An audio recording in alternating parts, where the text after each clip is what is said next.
Hi, I'm Brittany, do communications and grower education for the Idaho Wheat Commission, and I'm here with our Executive Director, Casey Chumraw. And we're going to talk about trade teams today. So it's the first time that we've had trade teams. We're about to welcome them back since 2019 because of the pandemic. So I've hosted trade teams and you've brought trade teams in your previous role with US Wheat. That's right. So let's talk about your experiences and my experiences and why we even have trade teams. Perfect. Yeah. We're very excited to finally welcome back these teams because it really is an essential part of the market development effort for Idaho wheat. Who funds the trade teams? So US Wheat Associates is a major partner of ours. We actually, all the state wheat commissions fund US Wheat Associates, and they are the international marketing development arm of the US wheat industry. And that is really who coordinates all of these trade teams, decides who's coming from where, and then they work with all of the state partners to plan kind of an agenda so that they can really see the entire export marketing chain. And how many trade teams have you brought? Did you bring when you were in Chile? And why don't you tell people why you were there? Sure. Why you were bringing trade teams? Sure. So I previously worked for US Wheat Associates, and my last role, I was based in Santiago, Chile, and we covered 6 countries of South America. So all of the countries in South America that import wheat, we worked with their buyers, their millers, their end product producers to try and convince them to buy US wheat. And so trade teams are a great tool to really show them the entire process, what makes US wheat reliable, high quality, and just a really good trading partner when they're looking to buy wheat. And I think it was always really eye-opening for these teams to see, okay, look at what the farmer is doing in the field and all of the technology and all of the details that are going into those production decisions. And then when it leaves the farm, where does it go? And it goes to the elevator. And you know, in this part of the country, they're so specific in separating the quality of wheat, the proteins, and making sure that then it can move up the chain through the rail, through the river, out into the ocean, and then arrive at their door with really exactly the specifications of what they ordered. And seeing that whole chain plus the federal grain inspection process really just emphasizes why the U.S. wheat is the best why the U.S. is the best supplier of wheat in the world.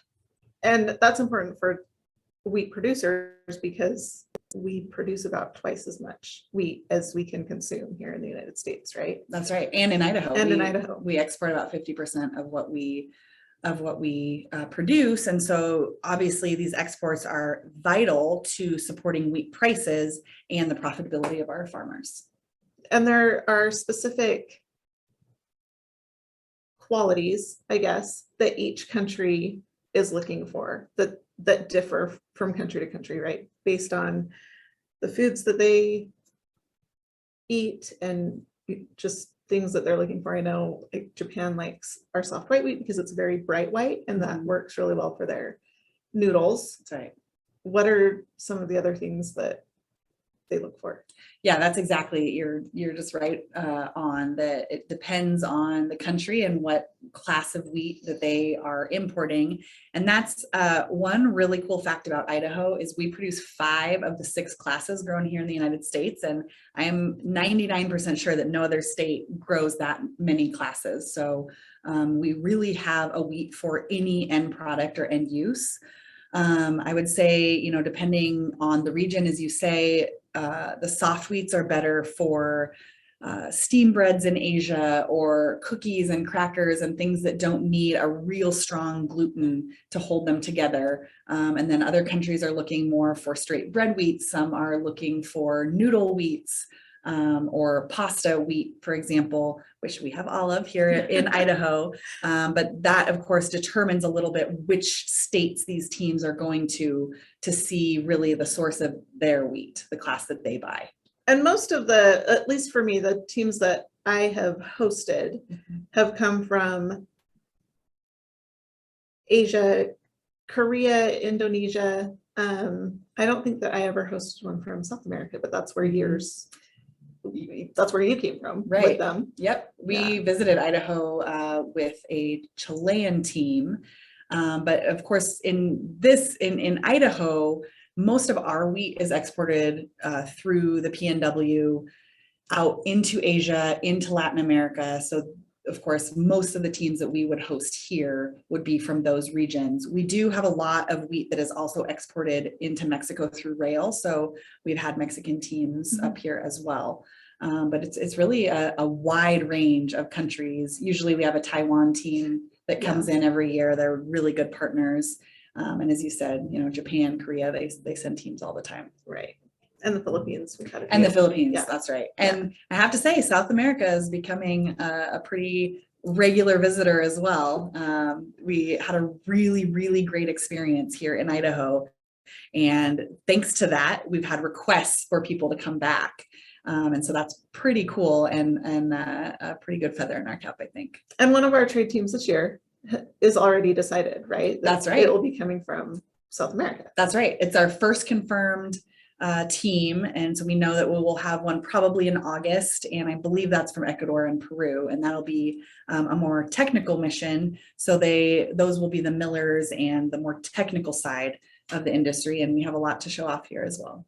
All right. So when I've hosted teams, we have kind of our set stops. Yeah. So we always go to a farm, talk to a farmer about production practices and just kind of show them around. A lot of our buyers have never seen wheat in a field growing. They don't see it until it shows up as wheat or flour. So a farm, an elevator, which is always very shocking to them how much wheat we actually store in elevators. Yes. And then we talk, of course, about varieties and classes and markets, like you had mentioned. And then we highlight the river system, especially, since 60% of Idaho's wheat export goes through the river system, from the Port of Lewiston out to Portland, to then be put on barges and sent around the world. And then we do an Idaho experience. So we've done jet boats through Hell's Canyon. We took a team from Taiwan to a rodeo. And you went to Yellowstone too, didn't you? Yes, we went on a tour through Yellowstone. So what has been the feedback or the reaction to those visits from your side? Yeah, so much of this activity and the mission of these trade teams really is the personal relationship. Absolutely, they are seeing and learning a lot about the export chain, but they're meeting the people along the way. They're meeting the farmers, they're meeting the traders, they're meeting the people at the export terminals. And I think that is what really sticks with them. And something like a rodeo is something that they're going to go back and show pictures the rest of their life. And I think that it's so important. And I would love to share one story from here in Idaho. On the Chilean team that I brought up here, we took them to one of our commissioner's farms, Bill Flory, and he really, pulled out all the stops. He brought out all of his equipment, and they got to drive in a combine. And, he lives up on the Palouse, so they go like this in the combine, and they were like kids in a candy store. And one of these guys his mill had only ever used Canadian wheat. He was a Canadian buyer.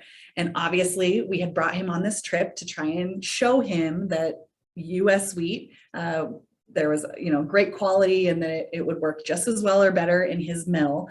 And at that stop, he was saying how much he loved the combine. And I looked at him, I said, have you ever driven a combine in Canada?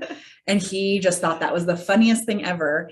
And not because of just the combine ride, but later that year, they actually did make their first purchase of US wheat because, you know, they had gotten curious about all these varieties and classes that they had heard about on their trip, and did decide to go ahead and try that in their mill. So that was a huge success story, and another reason why these trade teams are so important. Yeah, especially those relationships and just Definitely. the experience that they get to see where their wheat comes from. Definitely.